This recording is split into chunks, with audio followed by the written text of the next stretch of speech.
होगा ना कि हम ये बनेंगे, हीरोइन बनेंगे, एल्बम में काम करेंगे। मुझे स्टार बनना है।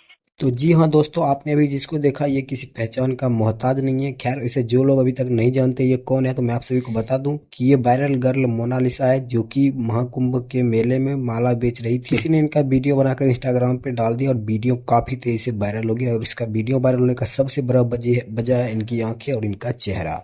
और जब मैंने इसका काफी सारा इंटरव्यू देखा और प्रत्येक इंटरव्यू में ये यही बोलती हुई नजर आ रही। जब मीडिया वाले ने इनसे पूछा कि आप क्या करना चाहते हैं, तो उन्होंने कहा कि मुझे स्टार बनना है। मतलब मैं आपसे को बता दूं कि अभी बॉलीवुड में तो इनका सिलेक्शन होगा नहीं, लेकिन भोजपुरी में खेसारी लाल यादव हैं, जो कि बहुत सारे वायरल गर्ल को मौका देते हैं अपने साथ काम करने के लिए। जैसे कि आप लोग को पता ही होगा कि सौम्या पोखरेल टैटू वाली वायरल गर्ल, प्रिया सोनी जो कि खेसारी लाल यादव के गाने पे वायरल हुई थी, और भी बहुत सारी लड़कियां हैं जो कि वायरल गर्ल को खेसारी लाल यादव ने अपने गाने में काम करने का मौका दिया है।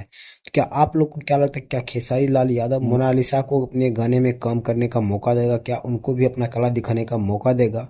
और मैं आपसे बता दूं कि खैर, मोनालिसा भी अब किसी पहचान के मोहताज नहीं है। पूरे हिंदुस्तान में अभी इसका ही चर्चा चल रहा है। खैर,